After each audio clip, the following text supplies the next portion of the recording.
You're listening to the Health Courage Collective podcast, episode 82, How to Make a Health Decision.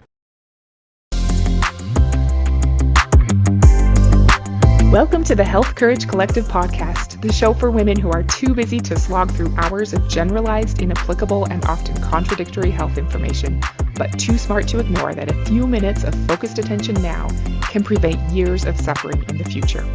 I'm your host, Christina Hackett, a pharmacist who doesn't want you to live on prescriptions, a certified coach specifically trained to maximize your potential, and a compulsive learner obsessed with preventative, cutting-edge, holistic, and integrative medicine. I'm on a mission to increase your physical and mental resilience so you can fearlessly look forward to your next 40-plus limitless years. Your time is now.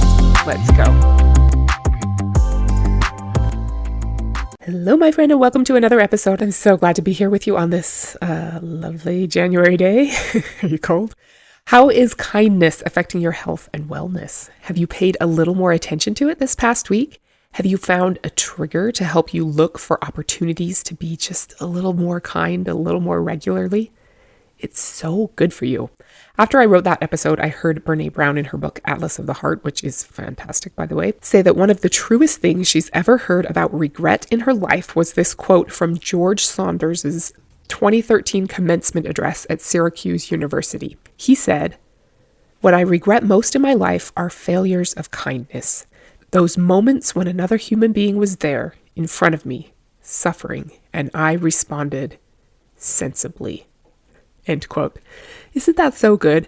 Regretting doing the sensible thing when we had the option, whether we knew it at the time or not, to be more deeply kind. Today, we're going to talk about making decisions. Over the years, we make a ton of health decisions, both consciously and unconsciously, actively and passively. One of the biggest challenges to being as vibrantly healthy as we'd like is that there is so much conflicting information out there about what's the best thing. Everyone has a different opinion about what personal choices you should make, and they like to tell you all the reasons why other people are wrong. They often have research and evidence and examples, and they're good at making you feel stupid or ashamed if you even consider alternatives, especially if they're trying to sell you something. And with a lot of health and medical decisions, the stakes are pretty high. You don't want to get it wrong. So what do? We're going to walk through some strategies that you can keep in mind next time you have health decisions come up. Really, all day, every day, you're making health decisions. Most of them are on autopilot, and not all of them are optimal. I can help you re-architect your days so that the high leverage stuff is on autopilot to put more life into your years and more years into your life. But when an actual and obvious choice point comes up, you need some tools to help you make a good decision. These tools that I'm going to talk about today are from a book called Decisive by Chip and Dan Heath, who are brothers. I read this book a while ago, like more than 5 years ago, and I recently re-listened to it and printed out their free workbook. It's awesome to have a game plan on board ahead of time, so when a choice comes up, you can just follow your approach and be confident that you're doing what's best for you, regardless of what everyone else thinks.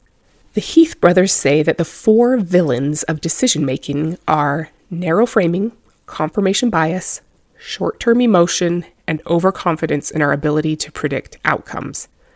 So those are the things that if we can train ourselves to systematically avoid, we will make better decisions. If you have a decision to make or want to be prepared for the next one that comes up, I have a free list of 40 questions that go along with this episode that you can download for free at https://healthcourage.ck.page/decision. Or just go click the link in the show notes. You'll probably want to have those questions available next time you need to make a decision. The first villain of decision making is what Chip and Dan Heath call narrow framing. This is what traps you into the agony of endlessly deliberating between this and that. Option A or option B.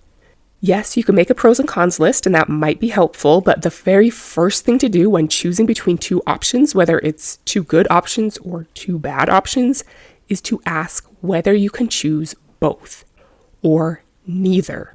If you get your bone density checked, which you should at some point if you want to stay powerful for decades to come, and it's clinically low, your doctor will prescribe you a bisphosphonate medication like Fosamax or Actonel. There might be a few awesome doctors out there who won't do this to you, but the prevailing idea is You either act in your best interest and take the alendronate, or you stick your head in the sand until you break your hip.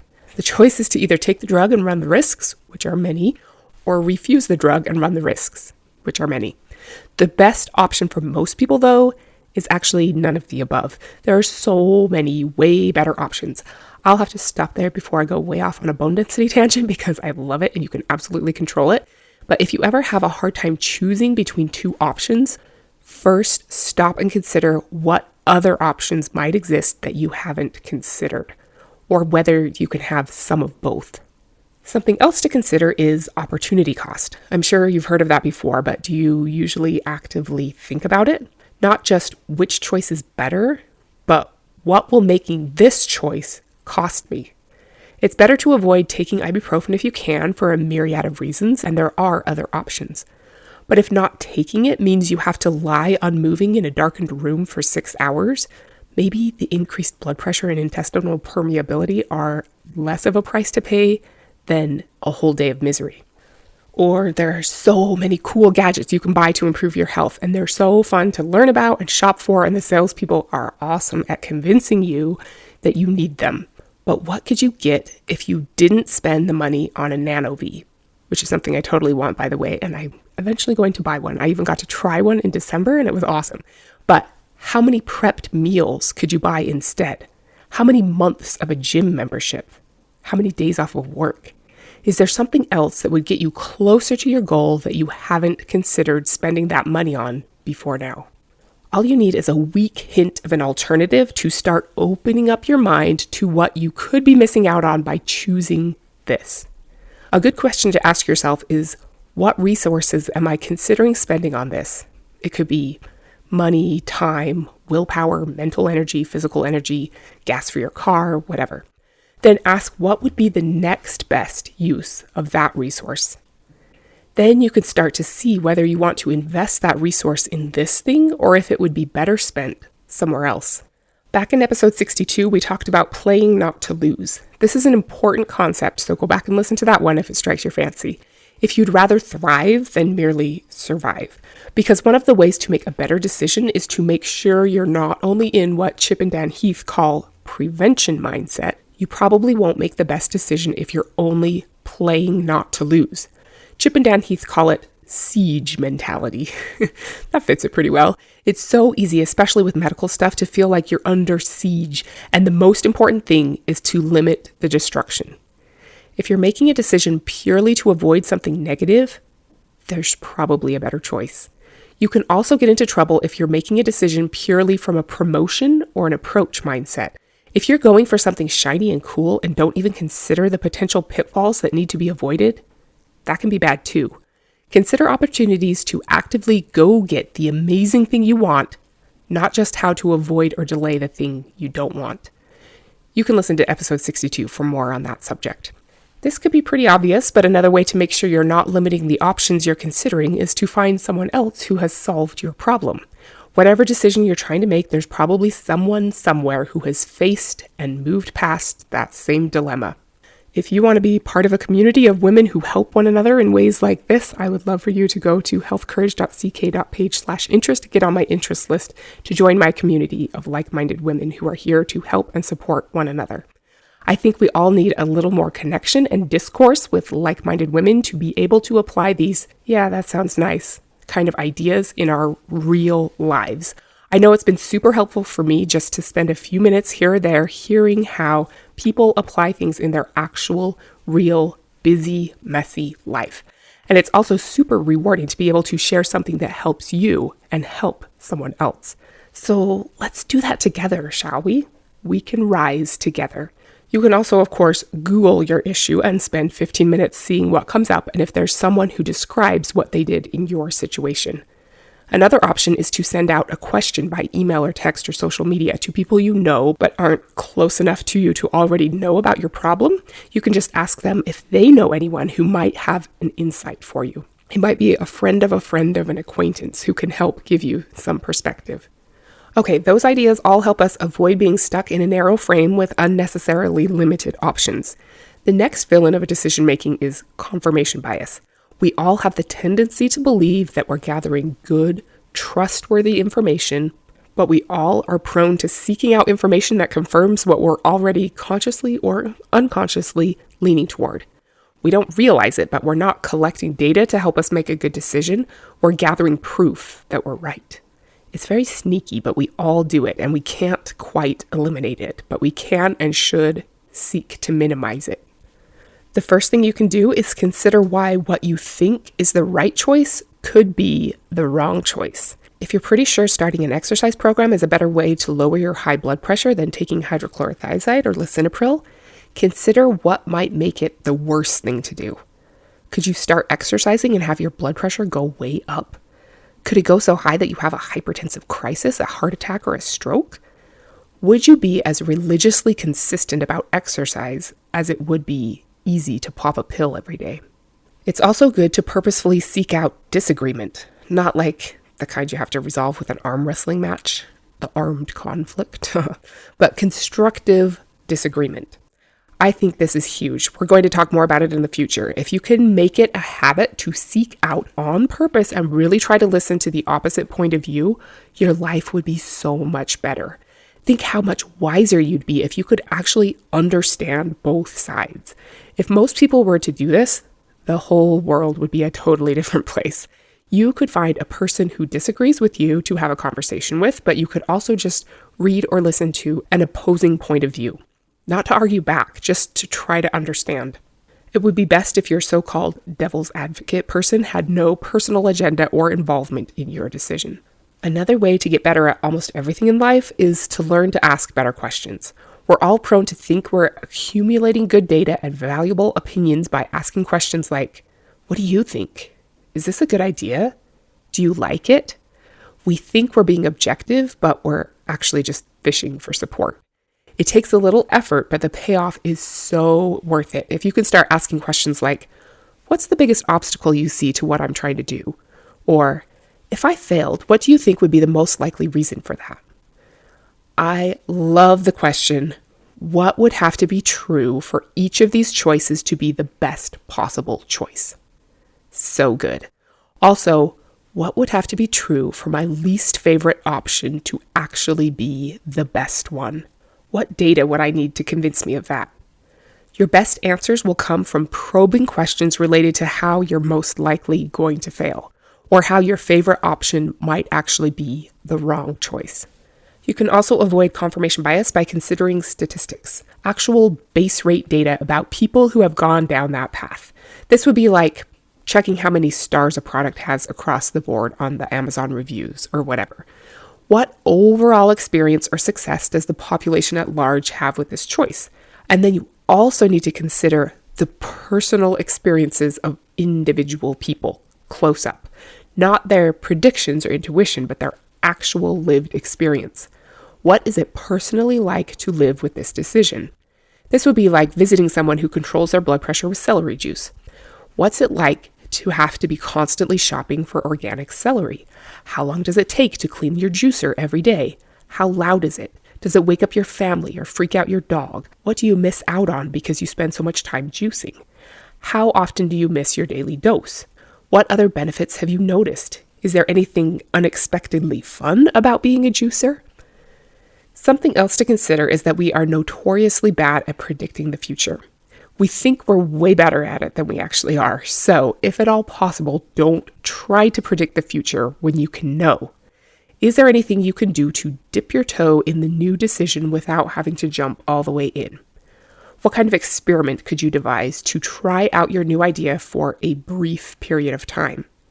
How could you invest a smaller amount of time, money, or energy just to see how it goes? It's important to note that this dipping your toe in option is only for gathering data because the only other option is trying to predict the future. It's not for delaying a commitment to something you already know you should do. You can get yourself in trouble by taking some little baby steps and giving yourself an out when you should actually be leaping. So check yourself here. The next villain of decision making we want to avoid is short-term emotion. We all know that this is a problem when you're being sold something, but I think it can also be a problem when we're making big health decisions, especially when we have just found out something scary and unexpected. We're emotional and we want to do something to make it feel less out of our control. there's a good chance there will be a healthcare professional there stressing a sense of urgency to act. A key question to shift your perspective out of the personal turmoil is, what would I tell my friend to do? This makes it less personal. I'm sure you've heard that one before, and I'm sure you've heard the 10-10-10 or 5-5-5 rule before. How would I feel about this decision in 10 minutes, 10 weeks, 10 months, or 10 years?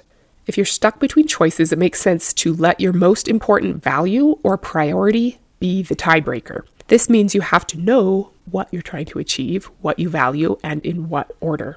Is it confirming the status quo, not being contrarian, convenience, ease, pleasure, saving money now? You get to decide. Don't let anyone else tell you what's important to you. May I suggest that you might want to consider valuing playing the long game, making investments that pay dividends for years to come, doing things that your future self will thank you for, embracing the fact that obstacles are what make you the stronger person that you hope to become, playing to win rather than playing not to lose. Hey, I just wanted to quickly interrupt and say good for you for being here listening to a podcast about improving your biological age relative to your chronological age. Have you ever thought about slowing the biological aging of your skin? If you heard my episode 55 about senescent cells, then you know that the accumulation of these undead cells accelerates all of the problems of aging. Well, now there's a topical supplement you can put on your skin that reduces the accumulation of senescent cells in your skin. This reduces wrinkles, but also all other skin conditions caused by thinner, weaker, drier skin. It also reduces the formation of age spots and increases collagen and hyaluronic acid production within your skin. It's a peptide called OS01, and it's in a product called OneSkin. I use it every day on my face and neck, and I've noticed a big difference. I would say my skin is more moisturized, but that's not a good enough description because it's not like when you put moisturizer on, but your skin is still dry underneath. It's the exact opposite. The topical supplement isn't greasy at all, but my skin is plumper and healthier from the inside out. I'm a big fan. If OneSkin sounds like something you'd like to try, there's a link in the show notes to get you $20 off. All right, back to the episode. The last decision-making villain we want to avoid is being overconfident in our ability to predict outcomes. We are all notoriously bad prediction machines, so it's important that we consider and plan for things going right or things going wrong. If you want to go for it, but you're worried you'll waste too much time or money on it, give yourself a strict deadline and budget, and then go for it and see what happens. If it doesn't work out, you've succeeded in discovering what doesn't work, and you're one step closer to figuring out what does. Some other great questions to ask yourself are, it's a year from now and your decision was a disaster. Why did it fail? This will give you food for thought. Then ask yourself, it's a year from now and your decision was a huge success. How'd you do it? More to think about. Also, assume that your decided plan will not go smoothly. Build in some extra time or money in case there are snags in the implementation or there's an unforeseen learning curve. There's a good chance you'll have to do a little experimenting to, say, get a bioidentical hormone replacement routine that's pleasant and fits into your busy life. You might try something you hate. You might need extra lab tests to tweak things to your personal chemistry. You might get confused about the dose or forget to do something. After all that, is it still worth it to you? The future is a whole spectrum of possibilities. What are the factors that will make it more likely that you will end up closer to the upper end where you want to be rather than the lower end? How can you plan for those factors? What else do you need to do to bend the future in the direction you're hoping it will go? How can you learn and adjust along the way? Health decisions can be some of the most important and most worrisome choices we have to make. There's so much conflicting information, it can be really hard to know whether you're making the right choice. It's frightening to listen to the advice of an expert with doctorate degrees and years of experience and still decide not to do what they advise. But if you use these tools, you can become much more skilled at making the right choice for you. You can be decisive and confident in your choices. You can use difficult choices as an opportunity to become more of who you really want to be. Becoming more decisive is a decision in itself, not an inborn quality. Like with anything, as you use this process, you'll get better at it. Just remember the 4 villains of decision making: narrow framing, Find more options instead of just this or that. Try neither or both. This is one of the easier ones to spot and correct. Second was confirmation bias. This is much harder to spot and can never be completely eliminated, so discipline yourself to watch for it and rein it in. Am I collecting objective data or fishing for support? What if my least favorite option were the best one? Third is short-term emotion. If you feel kind of charged up or emotional, or if there's a sense of urgency, remind yourself to consider your long-term values instead. Don't let urgency crowd out your true priorities. Establish your core values and priorities before you're forced to. Play to win. And lastly, remember that we're bad at predicting the future. Don't try to predict something that you can test. Prepare to be wrong and let being wrong work to your advantage.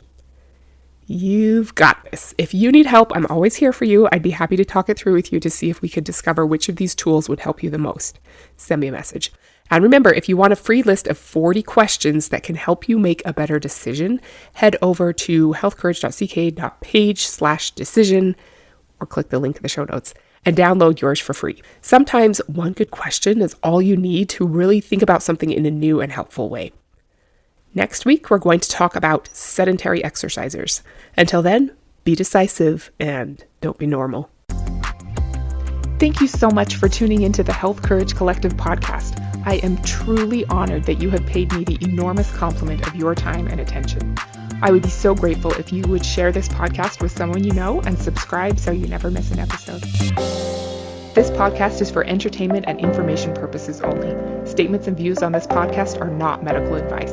This podcast, including Christina Hackett and producers, disclaim responsibility for any possible adverse events by use of information contained herein.